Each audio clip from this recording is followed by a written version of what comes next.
and I'm going to unmute you and welcome. So for those of you who are on the National Wake Up Call last week, you already heard Meghan speak a little bit, and I know that some of you loved it. I've heard from, I don't know if she's on here right now, I can't see her, but Leslie Long said she listened to your call 8 times, Meghan. Yeah, I have another coach who told me that their conversations have gotten so much better after just listening to your advice. So you're already helping people on the team, even though you haven't even spoke directly to our team yet. And then for those of you who don't know who she is a 15-star diamond in this business. So for newbies, that's the highest rank you can achieve. She is a 2-time elite coach. She's an SE10 legend, and she's been in Success Club for 39 months in a row. So the fact that she's as successful as she is isn't shocking. She makes Success Club consistently. She's an organizational leader on the leadership ladder, and she's a top 100 team, you guys. So we are pumped to have her. Super lucky that you're here, and we love that you're taking the time. So thank you. I'm going to just let you take it away. Okay. Thank you so much for having me. It's always an honor to be able to speak to other coaches. I'll give you a little backstory about me, but what you'll learn is that this is not the most comfortable thing for me. It never has been. And so it's all of this is part of my journey of growth is just is speaking in general. The National Wake Up Call was my worst nightmare. Everyone says it's on their vision board. It's my worst nightmare to speak. But this is all part of the growth journey that if you heard me on the National Wake Up Call, this is all part of that joy in the journey. Everything that I tackle in this business is all about personal growth. So let me give you a little bit of backstory, especially if you didn't hear, me on the National Wake Up Call last week. So I'm a mom of 3. I'm sorry for popping in late. We had a church group that, went over. But I have, my kids are still trying to wake up and try to get those kids back to bed. But this was something that I wasn't supposed to ever be successful at because it was number one. It's for me in my head, it was for bold, charismatic, extroverted, compelling people. And I've always been the shy, meek, mild, wallflower type, introverted, people pleaser, fly under the radar. I was an achiever. I like to do well at things, but I like to be just off the shoulder of the person doing well. I like to kind of be teacher's pet or, I never wanted to be in the limelight in any way at all. So this was a very terrifying thing for me to consider. I also, I do have a fitness background, but, I teach some, fitness classes, and stuff like that. But, I went through a bouts of eating disorders, depression in college, which is what kind of led me to fitness. And it led me to pursue something within fitness, even just on the side, because I had a normal job as an academic advisor at a university, but this was my side thing. Fitness was my side thing. But after my 3rd baby, had some dark, tough times and found a postpartum and found Shakeology to help with nutrition with, 2 little toddler boys running around and a newborn, just struggling to take care of my body. And that's how I found Beachbody. I was familiar with the programs and thought they were great. But, trying Shakeology was what kind of got me locked in. Got on that discount. No, thank you for this whole, MLM thing. But I found myself stalking coaches for a good, 12 months, just kind of poking around my back office, kind of okay, what is this nonsense, But then I found myself okay, I can see where that might be cool. So it took me a year, but I decided to do my first challenge group about 3.5 years ago, or May of 2013, and just, took off from there. I just decided, you know what, I'm going to just give this little thing, this hobby thing a try. For we'll see if I go back to work. It's cool to have something from home, a little value outside the family, but I still didn't see this coming. And this is all part of this. This is all part of this topic called Reaping the Harvest. This is a call that I actually have given a few times last year to my team, and I referenced the hunter-farmer analogy on the National Wake Up Call last week, and I was surprised at how many people it resonated with them. And I've had people contact me and just, thanking me and saying how that really said something to them. So I thought, maybe I really could I had to bring it back to my team because they, a lot has happened in the past year. So I brought it back to my team, and I thought this would be something valuable. You know what? I don't even think I'm going to tell you probably anything you haven't heard from Joan. I'm probably just going to say it in a different way, and maybe it'll connect with you today, where you're at today, you know, and that's what this will come down to. Is it's nothing new. There's nothing secret and that I'm going to bring to you that you're like, oh my gosh, she's a genius. It's all the stuff that you kind of already know, but I'm hoping to package it in a way that really helps you to make sense of it. Like I said, I got involved not really planning to be successful. I just wanted to, you know, have fun and see how many people I could help.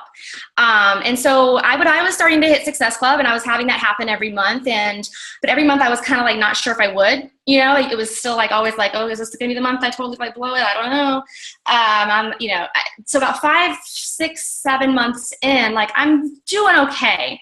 And I'm starting to really love this. And I'm starting to think maybe I really can like do more than a hobby and see if this could bring something to our family.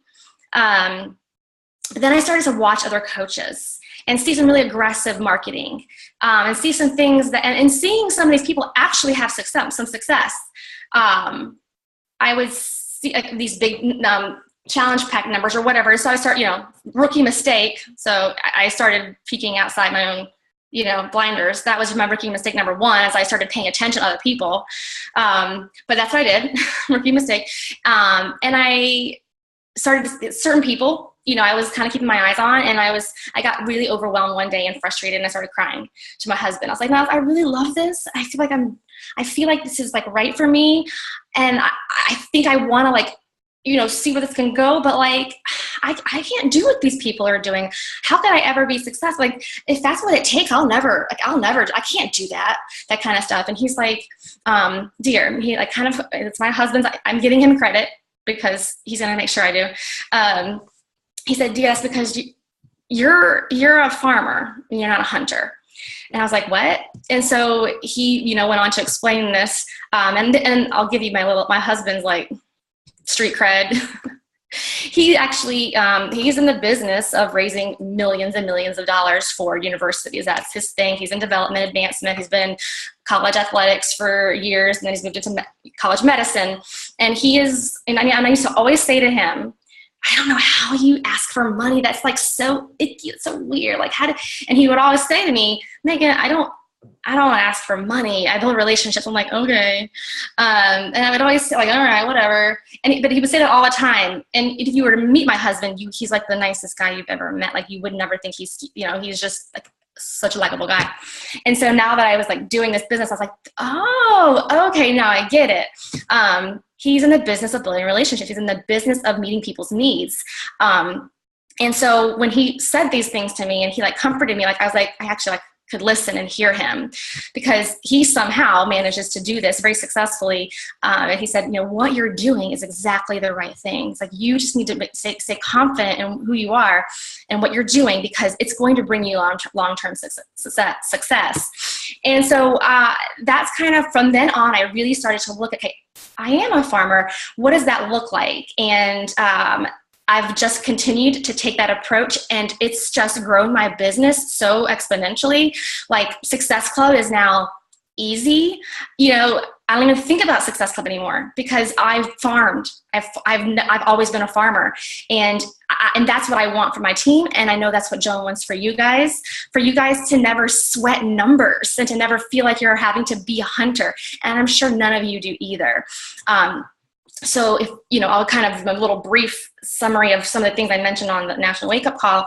And that's, you know, what happens is coaches who struggle with these numbers and metrics is we just get inconsistent because of doubt. And we don't know that it's the efforts that we're making each day, these farming efforts, we don't see that they're meaningful. So it's really easy to get out of those habits. And that just creates this cycle of, you know, every month struggling and never feeling like you're going to be able to do this. And then you get into these activities, well, I just got to figure out how to make this goal. And you just kind of have this, you're never farming this business, you're never growing this, you're turning into the hunter. So I'm hoping I'm hoping this call does for you is it helps you to see, helps you each day to know what it looks like to be a farmer so that it becomes easy. It's not an effort. It's not a challenge. It's not a struggle. It's not a, oh my gosh, can I do this? It's this is who I am. This characterizes my business. And, you know, someday it's going to be for you like, oh yeah, Success Club, that's a non-issue. It just happens because of my daily efforts, my daily systems, my daily processes that I take joy and pleasure in. So I'm going to pull out my notes because I know I'll forget something. I actually put this down into seven different points. And what do you know? They spell the word harvest. So I hope you're taking some notes. And I had another rookie mistake that I wanted to bring up. And obviously, the first one was never compare, it doesn't serve you to compare. And never assume, even if you are observing other people, never assume you know what's going on in someone's business. Because that's what I was assuming a lot about these certain people. And it's so funny, I have these notes, I put these notes down last fall. And this is not intended to like shame a coach, but I now, there's this certain coach that really kind of put me over the edge because I had a relationship with her. We're friendly enough that I would find myself, how those closest to you kind of, and I prided myself in not being a comparer, but for some reason I found myself going there. Her business crumbled in the past year. And she's rebuilding because of those efforts that were really successful for a time. And it had me amazed. It certainly had me like watching her and all like, what am I doing wrong? But this business has now crumbled, and she's come to me like, asking for, for advice and leadership, and I'm just like, I'm surprised. And so it's so funny that I wrote these notes down that same point last year. Never assume you know what's going on in someone's business. And I've kind of watched how that's, been a challenge for her. And I know through talking with her that she's really taking a different approach, more like this farmer mentality. So we're going to start with, let's kind of identify what a hunter and a farmer coach is.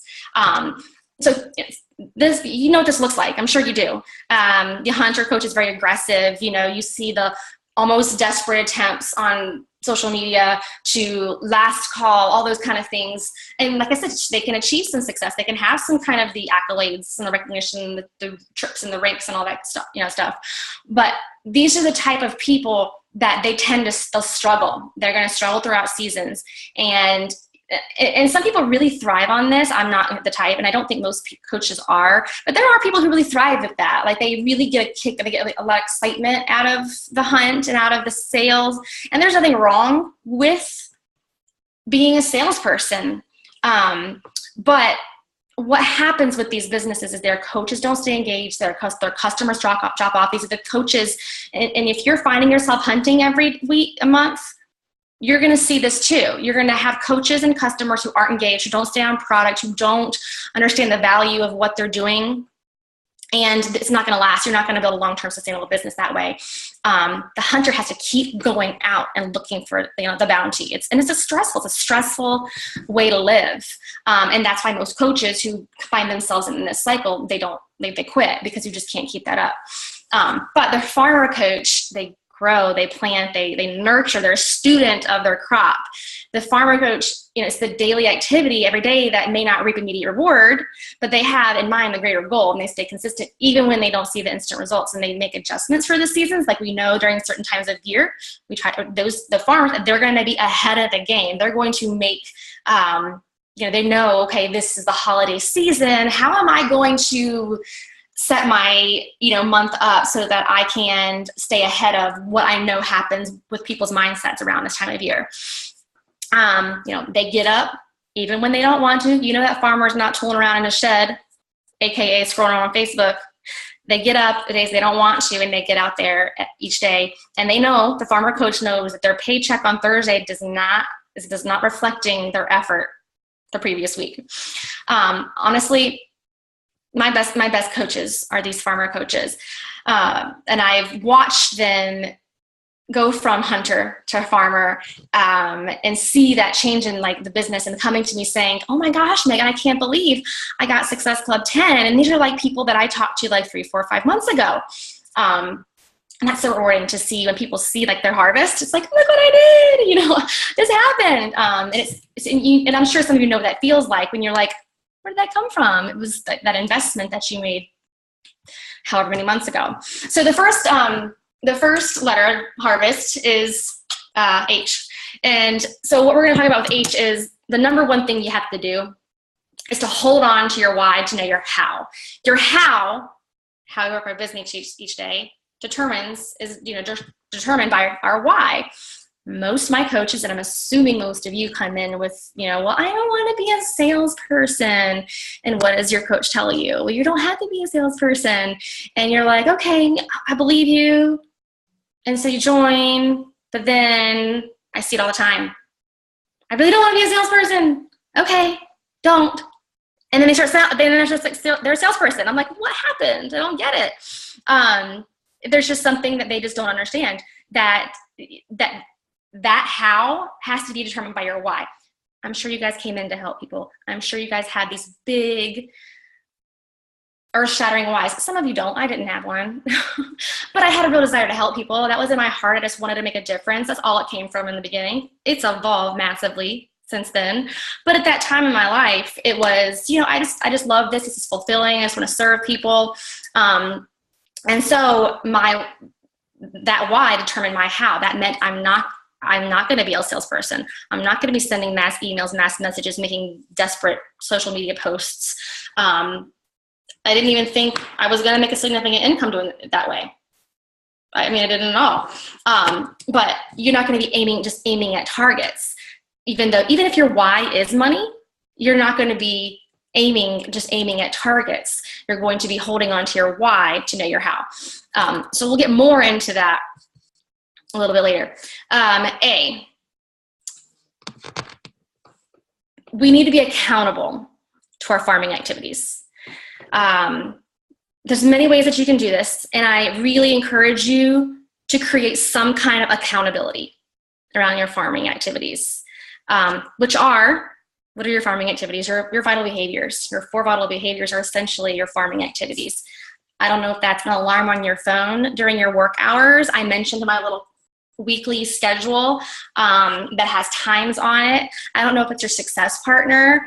I don't know if it's, I really want to be a better farmer in my business, so I'm going to tell my upline to ask for my business activity tracker every week. Whatever groups that you're in, those are accountability that you need, and you need to set it. The other part of that is metrics, numbers.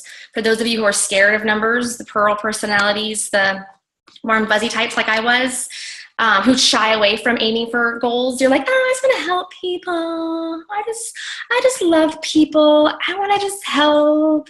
That's really cute.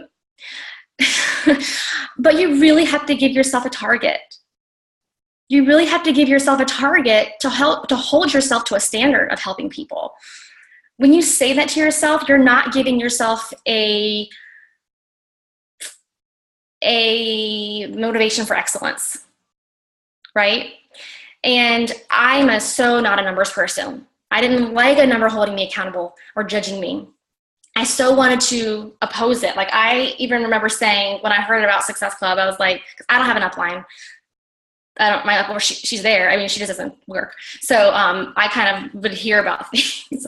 I'm not sure how I figured this out, but that's beside the point. I learned about Success Club, and I was like, oh, of course some network marketing company wants to give me a quota, a sales quota. And I kind of was like, I don't want to don't give me a quota for your own bottom line is what I was thinking in my head. It made me uncomfortable.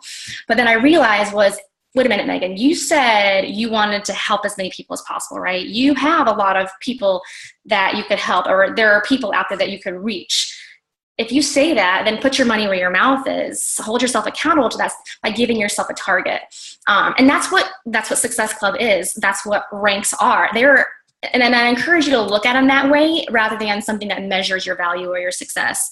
When you look at them that way, you glorify those things so much that it really works your idea of people. So I encourage you to really think about those targets that you might be struggling to hit. They might seem hairy and scary. They're an accountability to doing what you said you wanted to do. And you have to have a non-negotiable. For me, that was an easy thing to say for you people. That was easy to me. I just knew that I had to farm enough that would be no problem. Even if, if 5 people verbally committed, that didn't mean I was in the clear for sure. I knew better. I knew that I was going to be hunting if those people didn't follow through. And I didn't want to be a hunter. So I gave myself an accountability by giving myself a target. So if that's where you find yourself like really uncomfortable with numbers and ranks, like you feel like that's sketch, that's, some sales thing, or I'm a pearl personality, and I encourage you to just kind of think about it different. It's more holding yourself a standard of excellence. Okay, number letter R is to ripen the relationship. And I just said I'm not a numbers person, but there's a really great statistic that it's a sales statistic, but it's 63% of sales are made within the 5th through 12th contact. 63%. How many times have you walked away from somebody like after like the 2nd or 3rd, 4th time they've said no? I'm sure there's a lot on the table that I left out there. The 5th through 12th, what does that tell you? Oh my gosh, I've really got to stop like walking away from people. They just really need to be riper. So I want you to really take that 63, that's the majority of people, they need to hear from you that many times. My absolute best coaches are those who told me no. My 7-star elite coach, she's on her way to 2-time, 2-time elite. She's got big 10-star goals this year, told me no 4 times. The relationship just got ripe enough. When she was ready, she rocked. So I want you to think about these people that you're just kind of like, no, I don't want them to think I'm, bothering them. I don't want them to think I'm trying to sell them something. They just got to get riper. Okay. I remember like Success Club 5 being so hard. Like I would talk to these people for like every month. And I'd be like, I just need to just give it up. But sure enough, like I'm seeing like 3, 4, 5, 6 months later, those people, like, and it's amazing, that I've just decided, okay, I'm just going to keep being a farmer. Who cares if they ever purchase me or not? I'm going to just show them that I care about them. So just don't give up on those people. V, and that's just simply value. Provide value and to value people before challengers, before coaches, before money, before rank, before anything else. When you value people first, those things come. And when we're looking at here's my list of 100. If I ask every last one of them, then chances are I'll get at least X number. When you're looking at it that way, rather than how can I value them today? How can I provide value today? Those things you won't even have to think about. And just you're going to have so much more joy and fun when you're approaching it in that way. Different ways we can do this. I'm sure you could think of a dozen, or we could think of so many different ways. Voice messages. There's Facebook voice messages. Using people's first names. Like when I reach out to somebody, I do more than a hey girl. I make sure that I say their name, because that's everyone's favorite sound, is the sound of their own name. Getting to know what's going on in their personal lives. Birthdays, anniversaries, thank you notes, shouting out for things other than fitness or coaching. Any kind of recognition, because what gets rewarded gets repeated, and this goes to your challengers, contacts, prospects, coaches, all of that. What gets rewarded gets repeated. So those shout outs, that recognition, those little things, it's everything to people. And then I said provide value. Of course, I'm not sure, do you guys do free challenges? That's huge on our team, is putting out so much free value that people almost feel guilty not ordering from me. That's what I do. I get people so much for free value, like thinking about not even trying to I just want them to know you're a valuable person and I value who you are as human beings. I'm going to give as much for free as I possibly can, realistically, and not honor my other priorities in life. But they almost feel guilty. Now, there's one exception to that. Well, a lot of exceptions. You have to protect, like I said, your family.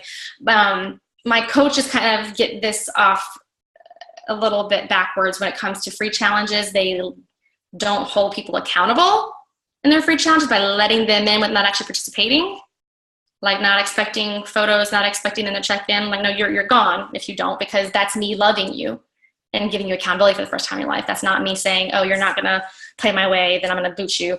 Because I have, a lot of coaches do that with their free challenges. They're not really they're not showing the value of accountability by expecting a certain amount of skin in the game, and they think it's all in love. Oh, I just want to like show them I care, so I don't want them to think that I just want anything from them. And I'm like, that's your biggest mistake, because you're not valuing them. Nobody has been there for them to say, no, I'm going to expect you to take care of yourself. I care about you enough to tell you that it's time.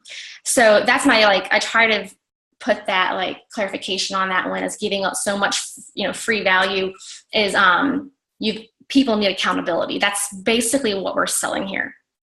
We're not selling so much the challenge packs. We're selling people, you need support. That's why you're not doing this well, because you need support. So that's number one. You want to make sure you're showing people the value of accountability before you're really even given the value of Shakeology and fitness. And you as a coach, they need to know, first of all, why are they going to do it here and not on Amazon or eBay. It's no, I need that. I need someone who's going to actually make me show up, compel me to show up, care about me enough to see where I'm at when I'm not there.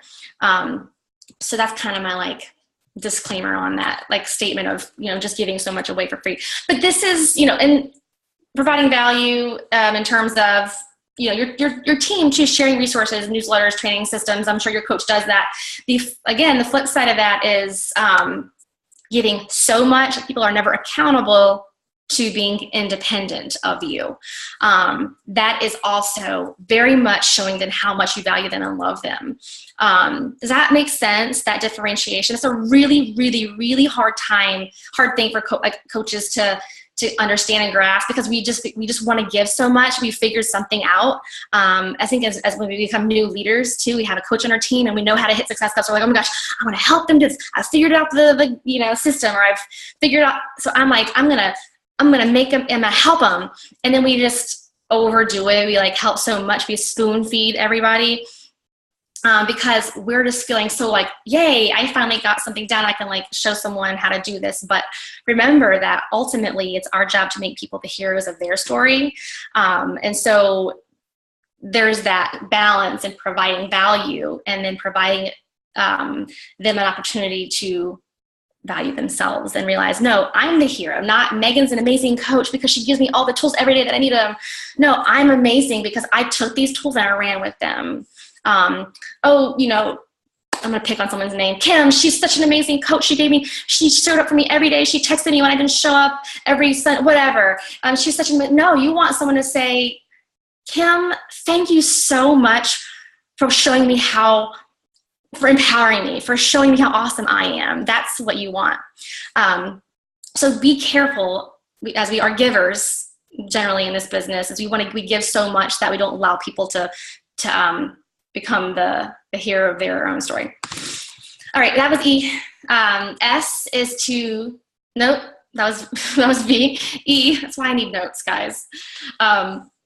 E is to engage and educate. So this is, I guess I didn't realize I was a salesperson, but this is pretty much what skilled salespeople do. What do we tend to do when we have a new promotion? It's 21-day fixes on sale, and so we automatically want to put out the promotional product.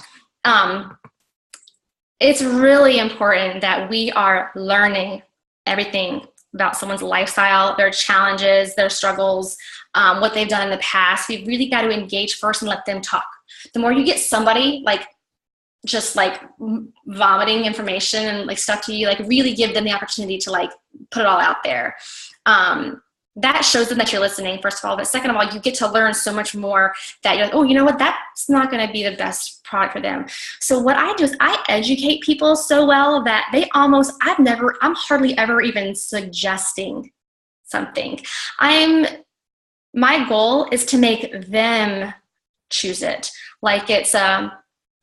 I'm using Like, I'm painting a picture, not just pushing the latest challenge pack, so that they're like, wow, I need that, because I've taken the time to engage and educate them about, well, here's what we have, and here's why this is, effective, and here's why this is effective. But they've already like poured it all out there enough that I kind of don't even need to say what I think is the best. I do obviously suggest programs based on that stuff, but it's pretty clear to them because I've educated them enough that they feel like they've owned that decision. It wasn't me like pressuring them into a product.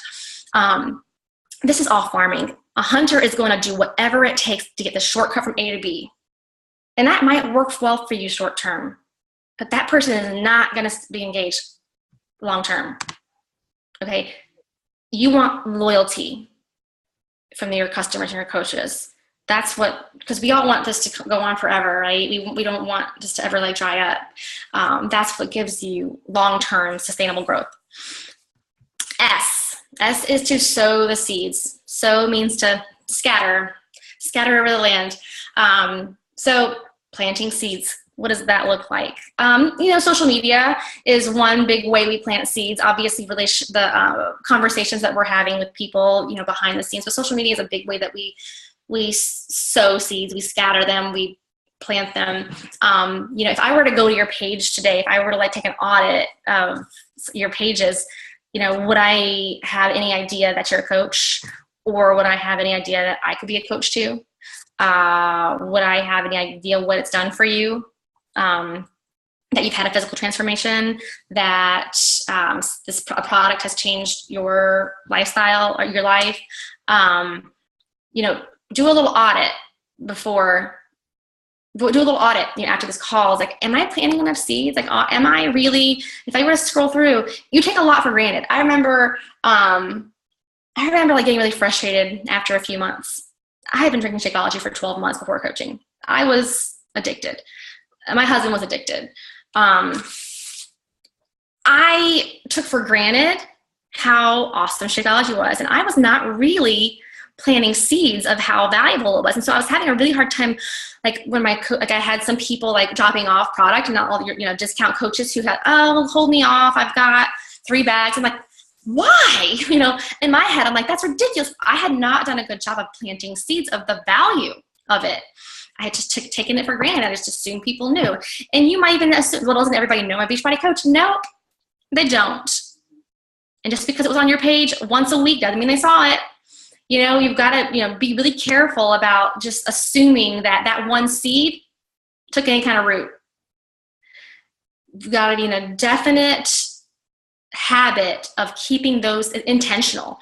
You might even like have to schedule yourself out a social media plan where okay, I've talked about this product, and obviously there's savvier ways to do that. And I encourage you to watch social media trainings on how to do that in a classy way that's not like in your face. It's very subtle and highlighting products and your lifestyle without putting it, here's my Shakeology, I'm gonna kiss it right now. There's obviously ways to plant those seeds that are tasteful. But you might think that you're planting seeds, but you take for granted. You take for granted what you know about yourself and what you're doing. You think everyone else, you think you said it once, everyone knows. You have to repeat your story a lot of times. You really do. I have to bring it up a lot. I realized that also. I'm having conversations and realizing that I'm assuming people know things about me, and I'm like, they don't, because I haven't been really deliberate in my sewing. I bring up, you might have part of your story that's pretty epic and pretty important and powerful to who you are and the niche and the brand that you're trying to attract. You've got to be really intentional about sowing those seeds on a regular enough basis. And they might have seen it once, but they might have remembered it.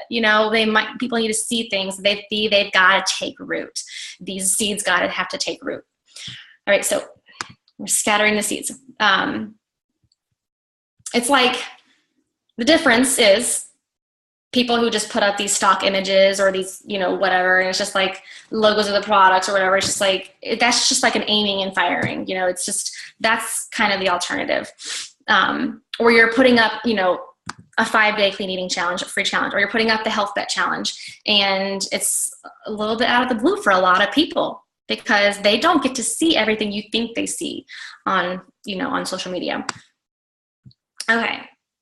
T, this is the last one. Take inventory of your time. None of us have time. We're all busy. I got 3 kids. Y'all might have 5 kids, 10 kids, no kids. I don't know. You got a job that's crushing your soul. I get it. Like, there's stuff. Nobody has time. But, and I don't need to go into the, you make time. I'm not going to give you that little motivational speech right now. But have you really audited your time lately? If you were to track the time that you spent today in your business each day, would you be proud of that? If that was your coach on your team, what would you think? We naturally lean towards activities that yield immediate satisfaction. We can check off the box. It makes us feel immediately productive. We know we have, oh my gosh, I have this amount of time to work. I only have an hour. I legitimately have an hour to work on business every day. If you had that, like, okay, I have 30 minutes. And so what happens is our need is to feel immediately like, I'm using this wisely, so I got to feel productive. And so we go towards the activities that gives that immediate satisfaction that we've done something, we've ticked a box, which those activities are usually the least business building behaviors, and leave us every week feeling like, I feel stressed, I feel exhausted, I feel like I'm working, I feel like I'm hustling, but nothing's happening. So take an audit of that time you're spending. Are you prioritizing what needs to come first? What weeds are you allowing to crowd out and choke the growth of your process? Identify those weeds. I'm the worst with that daggone red circle that I just want to clear it out. I just can't help myself, but want to if I just get that out of the way, I'll feel productive. I'll just get that out of the way, I'll feel like I can go. But you go down that rabbit hole for like an hour and you're like, oh crap, I gotta get back to work. And then you're like, shoot, I put out no invitations, I made no new contacts, I haven't connected with anybody today except for all those fires I put out, all those posts I had to like back, or messages I had to respond to people, because that little red circle was driving me crazy. What weeds are you allowing to crowd out those number one priorities? So I'm kind of done with the letters, but I'm not going to say you're never going to hunt again. Because there are going to be times when life kind of gets in the way and you're like, you know what? I gave myself a goal. I gave myself a standard, and you put a little more effort in one, especially as a newer coach. I think as a newer coach, you're building your credibility. You haven't had the previous time of of farming, but you do have previous relationships that you've invested in. So you don't have, that's kind of, what you're as a newer coach who hasn't had months of farming. And if you're not a new coach, but you've kind of found, okay, I think maybe I've been doing this hunting thing, I need to start farming, but I still have the Success Club goal like this month. What do I do? I mean, you might have to, there's nothing wrong with it. I mean, there's nothing wrong with it unless you're not valuing the people that you're reaching out to. I'll give you an example of where I found myself hunting for the first time since I was a new coach. And that was last October, where for the first time I decided I wanted to give myself a big, hairy, scary target. That was going to take me more out of my comfort zone, more aggressive. And I was reaching out to people that I weren't sure if they were ripe enough. There was the leadership retreat last fall, and there was a big yacht thing with Carl, and I hate contests. Let me just tell you, I hate contests. Not only do I hate contests or trying to be top, but this is you had to be in top 10, meaning it wasn't even like you had to have a certain number. It was like you got to beat other people. And that's the first thing that shut me off is that makes me so uncomfortable. If it's you have to reach then okay, that's one thing, but it's you have to be the, and so I was I never do that stuff. I hate that stuff. It just makes me uncomfortable. But without trying 1 month, they had the top 5 challenge pack earners or whatever, or sales, forget what it was, Success Club earners, I don't know, at leadership. We're going to do on this yacht cruise around the bay. I'm an East Coast, I don't know, with Carl, and like a dinner cruise on a yacht. And then I would be on a text thread, like accountability thread with him and these other top 10 earners for that month, for the month following. But again, that stuff is like first thing to like shut me down. But there was a week that went by into the month and they put a leaderboard to tell you where people were at. And I saw I was at number 15 without trying. So I was like, oh, well, that's interesting. What would happen if I tried? So it was the first time I really gave myself, and because that, I mean, I retail fairly strong because of my farming behaviors. So I realized that I was capable of more probably if I had just put more effort. And so this was the first time I was going to be a little bit more aggressive, just to see, you know what, I'm not going to worry about if I don't make it, but I'm going to like give myself this hustle for this month and just see what happens. I had no idea. I just decided I wasn't going to stress the numbers. I wasn't going to stress whatever it ended up with. I was just going to give myself a higher standard this month to farm more, to take the process a little bit deeper. I got permission from my husband. So I was like, you know, I'm going to work a little bit more this month. And it's really cool because you get to like be in a yacht with Carl. Wouldn't that be cool? Because it was going to be his first big thing that he would be part of something with me. And so I couldn't believe it, but I realized I had relationships that were a lot riper than I realized. I put out invitations that I previously wouldn't have because of fear. And these people said yes, you know. So I definitely approached it more as a hunter, still with people in mind and valuing them, I wasn't being sketchy. So that's me saying hunting's not bad. It doesn't mean you don't care about people. It just means it's really stressful to work your business that way every month. And you're not really going to build long-term sustainable relationships that way. I sold a lot of crap that month. And I cared about the people but you know, I had 65 Success Club points. You know, that challenge group wasn't the most engaging group. I mean, it was a lot of stuff going on, but like how connected and, you know, could I really be with those people? How much could I really get to know their struggles and challenges and help them see change? Not as much as I would like to, you know, and those, so, you know, a lot of those people probably still aren't on Shakeology right now. I didn't build enough value, and I'm not mad at that. You know, I made that decision at that time that I, you know, wanted to, you know, whatever. So that's my point, is that it's not that saying it's a bad thing. It's just saying if you want to build a long-term sustainable business, then that's not a habit that you want to make. But it can be effective. You just kind of have to keep doing it over and over again, which I think most of us would like this job to be easy and fun, right? But as an entrepreneur, you can't always, you know, have that, but you know, you want it to always bring you joy. You want this to always fill you up and to be fulfilled. If it's not bringing you that, then why you're doing it, right?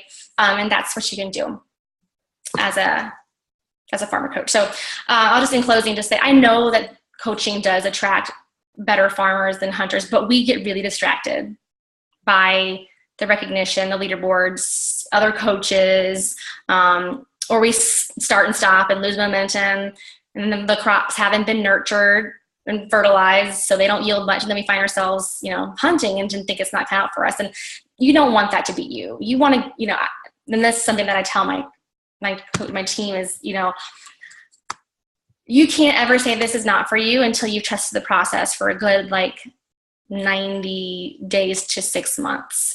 Not a single coach has come to me who's done who's done the vitals on a daily basis nobody that's come to me and says, I'm not cut out for this. Not a single one of them has been somebody who's actually trusted the process. So unless you have trusted the process of farming your business for a solid 3 to 6 months, you'll never know. You'll never know if this is for you or not, for sure.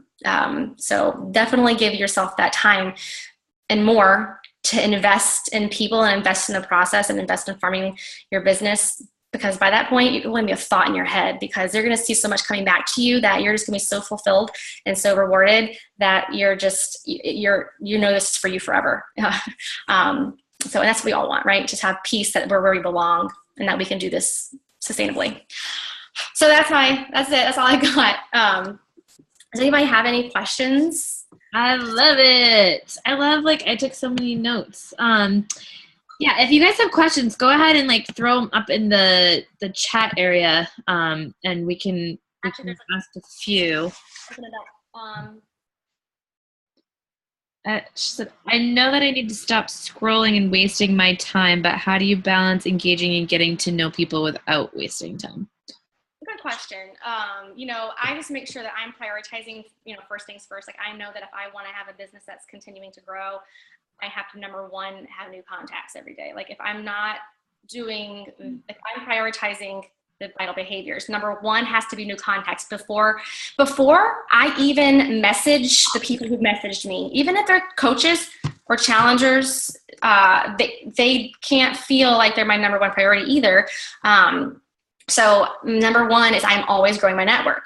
Number one, that has to be prioritized. And then number two is, connecting relationships. And then number three is inviting. And then messaging people back, that is, those are on the bottom of the rung, is getting back to those people. You have to always have a network to connect with. So that has to be prioritized. There's certain things that have to be prioritized before.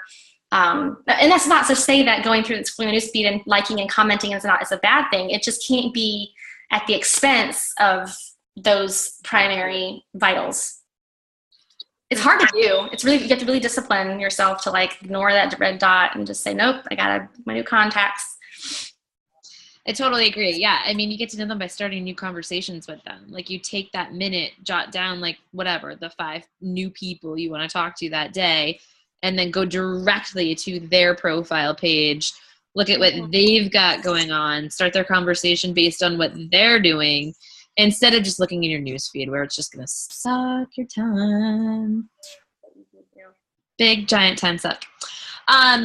So I love that, you talked about joy a lot and, having to be in joy within your daily activities. And I think that's so important. It is hard. I've done the same thing you did, where you get just all of a sudden, you weren't comparing yourself at all ever to anybody. And then all of a sudden, and I don't know whether maybe it's in the beginning for some people too, but maybe it's as you become more successful and then more aware of the other people in this business that are successful, then you start kind of seeing their stuff, and that's what does it. But I totally, I was always joyful and happy when I was just focused on doing my work and doing my own thing. And when you start looking at what everybody else does and then start thinking about what you should be doing and then trying to compare or copy or whatever, that's when it all sucks. And I don't know if you listen to Gabby Bernstein at all, but the other day she did a lecture, and she said that when you are in a state of joy, you are a magnet for those around you. And so I think that point that you made is so important. It's having joy in what you're doing and putting those blinders on. That's what's going to start attracting all of those people to you that, need your help, want your help, and are going to build relationships with you. Mm-hmm. I think I kind of surprised Sandy and Jeff when that was in my notes. I had so much about being joy in the journey. I think they're oh, that's cute, but I think ultimately, if we're not enjoying this, we're not gonna show up and continue. We really have to really enjoy it. I mean, that's overall as a whole. It's gonna stress you out. Every day you're gonna have something that's that's frustrating. No, I mean, it's an overall joy in the sense of where you're supposed to be, not this is fun being told no 5 times today. Not that kind of it's just, I know that I am making a difference. I know that I am where I belong. I know that I am growing through this. And that's a big one for me that I mentioned in the call is that's where I put my focus on, and the growth that had to happen in me for me to make some certain conversations happen. I was so afraid and so nervous and so petrified to put a freaking selfie on Facebook. I found joy in what I had to move past a little each day. That became joyful, even as terrifying as getting on the national wake up call was. Someone's are you excited? I'm no, I'm not excited. I could totally choke. But but afterwards I was like, I am proud of myself for owning that, you know, and doing that and you know, being invited. That's the joy. I don't enjoy speaking. I don't enjoy, like, it's not where I'm like, I thrive in this environment, but I am proud and joyful that I have become a little bit better each time. That's fun. That's fun to see. Okay, I'm a little bit better today than I was yesterday. So I take pleasure in that. I love that you used the statistic about the follow-ups. Because it is really true. And when I go and I look back through all of, like, I don't know how you track your stuff, but I just track all of mine on like a planner type thing. And so like when I look back at my months and I see that this person moved from this month to this month to this month to this month, you know, and you're like, okay, well, that was so easy. We just had a great conversation and she signed up. And like, then I look and I'm like, wait, I've been talking to her for 2 years, like, you know, or I've been talking to her for 4 months. But then they're the most loyal people. That's the thing, is once the relationship is so strong, that belief and that trust is so there that, like, that's the best part of that, is like, they're such trusting. Those are the best coaches when they, you know, that's the beauty of that. What are your tips for staying in touch with them and following up with those people time and time again? Because I know a lot of people don't follow up more than the 1 or 2 times because they get scared and nervous. Like this one over here next to me was just like, I'm like the person doing like the 3 follow-ups and then like, oops, I don't want to. And then somebody else goes in and asks them. So for them, it's like 5 or 6 at that point and they say yes. One of my tips, I mean, I'm not very organized, and I think it all comes down to tracking as far as like that, but you're saying like the fear of it. I mean, it doesn't always have to be an invitation every month. And if it is an invitation every month and there's never anything in between, then do you blame them? You know, it's liking their comments and messages, you know, like it's all the in between. I have interest lists on my Facebook, you know, to people that I'm trying to stay engaged with. I'm engaging with them. I'm showing them that I'm there, showing that I care. I'm keeping them. And I'm also, Facebook affinity wise, keeping my stuff in their feed and, you know, hopefully not someone else, because I've stayed in touch. If you guys don't know, the more that you're interacting with somebody, the more time, you know, like if I know I have a coach I really want to work on, I'm going to make sure they see my stuff. So I'm going to be liking and commenting and engaging with them as much as possible. So when the timing is right, they'll see it, you know, or I make that invitation and they're ripe and ready. So interest lists are really great as far as like the tactical side of that, creating those interest lists and just the whatever tracking system works for you. But like I said, I don't think it has to be like an invitation every month. It's the engagement. So when the timing is right, you know. You know, I love, and I'm not sure how she does this, and I don't know if you've heard it, but I remember Bonnie Engel one time saying that, like, when she's had a conversation with somebody who says no, or, you know, but they've still, like, talked about their goals and stuff, she'll just, like, jot down by their name things, and then, like, say they, you know, have a sweet tooth and they can't stop eating sweets. Like, if she comes across, like, a healthy cookie recipe or something, like, she'll send it to them. I think that's, like, such a brilliant idea of how to add value without being a creepy creepster and like staying in touch with somebody. For sure. That's so low pressure, and it's not, you're never trying, you're just, you're providing value. Yeah. And you know, and it's interesting because if you're having those conversations with people and you're still liking their stuff and they haven't committed yet, but you're posting things like that on your Facebook page, like I posted a cauliflower crust pizza I made the other day. And so many people liked it who were people that I had talked to already.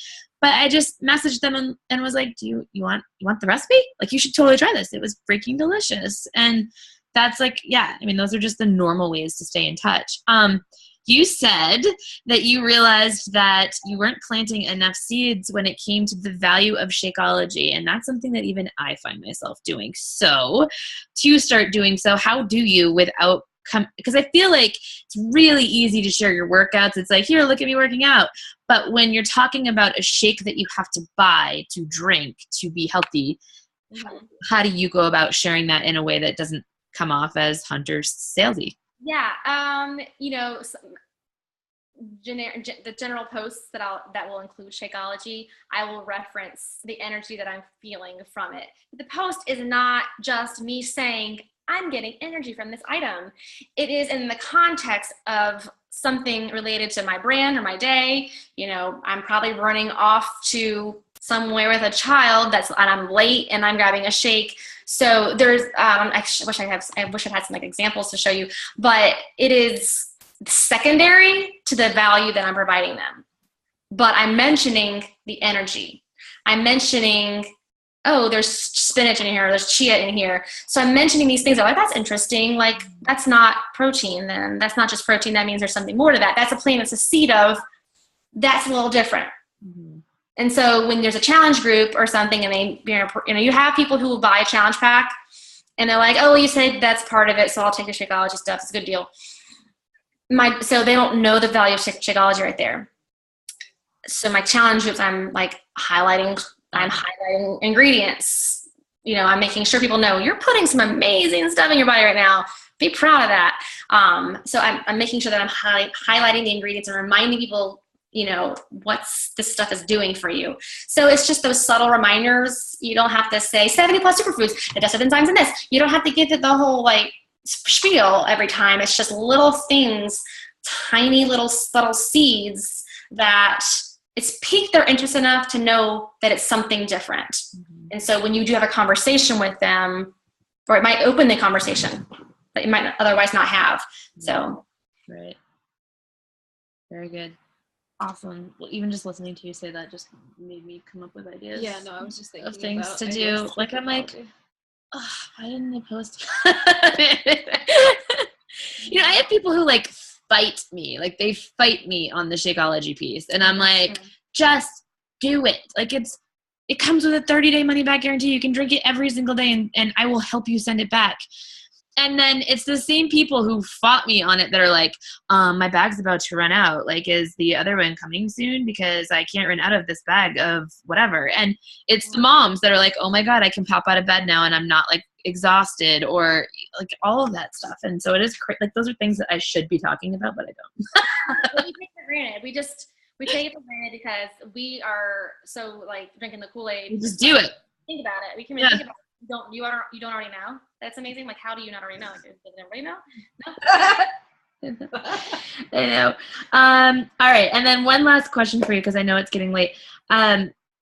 What would you say I'm going to ask two questions. All right. So what's your favorite personal development book? Do you want to answer that first? Go for it. Oh my gosh. Oh gosh. I don't want to sound cliche and say like the compound of it, because that's all it is, but because that's all farming. It is. It is farming. That's all compound effect is. It's like, gotta do it every day. I'll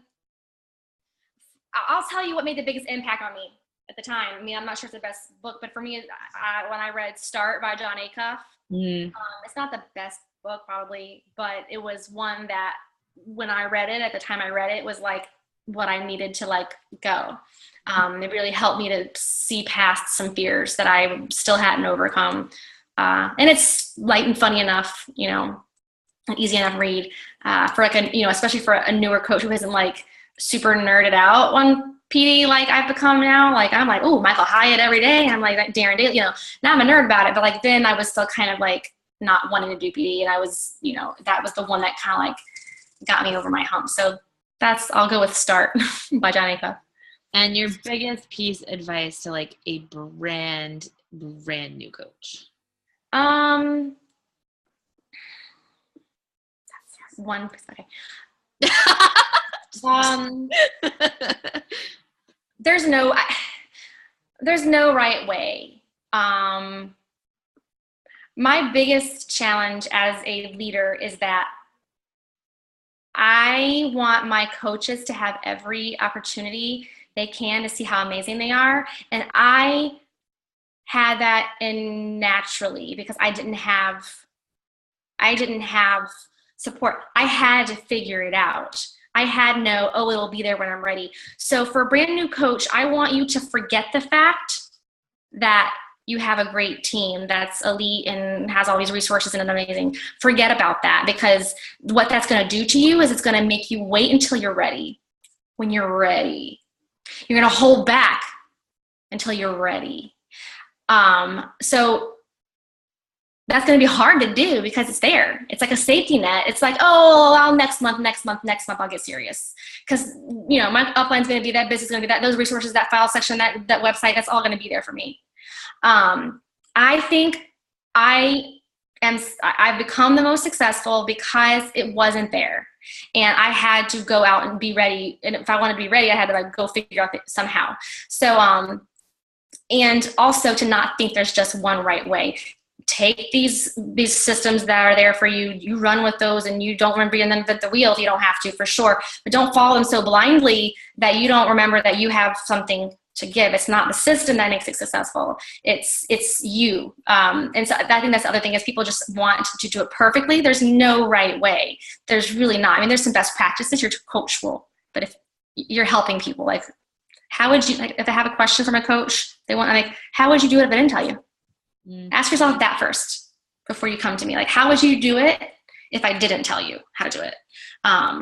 Because you have so much more in you than you realize. You're just you have the safety and security of this amazing team, which can really cripple you if you let it. Oh, I love that advice. So I love that advice. It's so true. I love the Tony Robbins quote where he says it's not a lack of resources, it's a lack of resourcefulness. And that's the difference between those that are successful and those that aren't. And I came from a very similar situation as you, Ryan, my husband's my upline, but Chris Reed's his upline. And Chris Reed is not a systems dude, he's not a templates person. He's not a combo templates. He's not anything like that. Right. And so I actually wasn't even told what a challenge group was when I started. I had to ask what that was because I saw people posting about it. I was like, that looks like a great idea to, find people. He's like, yeah, you should do that. So I agree with you. It really is. Like, we have systems, but the thing is just I agree. Forget about it and just go. And that's what I did. I searched out systems. I searched out other people's stuff and put them together and made them mine. And that's why they work so well for me. That's exactly right. And that's exactly it. That's exactly it, I think. Mm-hmm. Sure. Love it. I always felt like I'm very disorganized. Yeah, me too. I really am challenged. I don't have great systems. They're not perfect and beautiful. They're really sloppy, and I have a lot of insecurity about it. And I have, as I was growing as a leader, as I started to climb the ranks, and I'm looking at all these beautiful YouTube videos from other coaches, and I'm like, oh my gosh, I feel bad. I'm not doing this. I don't know how to do that. Oh, they had these gorgeous systems they're handing out to their teams. I'm terrible. Why am I not doing that? And I got on this mastermind call. They put me in this mastermind call with 6 to 15 star diamonds. And I'm like, oh my gosh, how do I belong in here?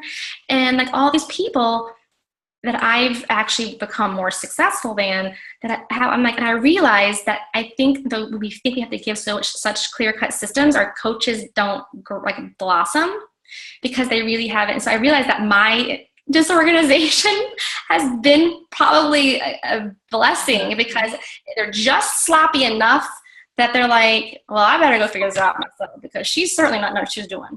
And I'm kind of kidding, but my coaches would, hop on all my diamond trainings or my new coach trainings and join and I didn't invite them to. But I think because they weren't so systematic and they weren't so I just know this is how it's going to be clockwork, because it was annoying enough to them. They're like, well, if I want it done a certain way, I better do it myself. And they did. It is so true. They became my top coaches because they decided, well, she's not giving me it how I want it, so I better figure it out. And it wasn't because I didn't want to, it's because I didn't know how to. But now I realize that now I'm intentional about that kind of thing now that I realize how that works. But Now you're like, I have no idea how to do that. Why don't you figure it out and tell me? Yeah, I can do it. Well, so many people in here in the the Dollars to Diamonds group, which is awesome. You're in that too, right? You're running that as well? So I think we've got I don't even know how many people on our team, 30 people in there or something, which is pretty cool. Awesome. I'm really excited about that. I cannot wait to learn from these other coaches. I know, right? You're from Chris. You what? I'm looking forward to learning from Chris. I will tell you, Chris and I had a good conversation on the boat, on the cruise, just about, I was giving him crap. I'm like, yeah, you suck. You don't have any systems. You don't have any trainings. You don't have any, anything. Look at you now. And then he looks at me and he's like, yeah, but he's like, but but look where you are. And I was like, I know, but I will say he was there for me every time I had a question that was like a legit question. Because he knew you were hustling, and a leader, if they see someone working really hard trying to figure things out themselves and they ask a legit question, you want to be all over that because you know that they care, and if they wouldn't be coming to you if they could figure it out themselves. And that's so he made me a better coach by being that way. I totally agree, and I think sometimes I do give way too many things to make it way too easy, and then way too like, oh, I don't really have to do anything. All right. I don't want to hold you here all night. I don't see any other questions over there. I really appreciate you taking the time. I loved this talk. I think it's brilliant, and I like that you did the letters. Thank you. Instead of the numbers. But no, seriously, I really appreciate your time tonight. So thank you very much. Thank you so much. All right, guys, I'll post the recording in the team page on YouTube, and you can jump back in and rewatch as much as you want. Thank you. All right, guys, have a good night. Good night.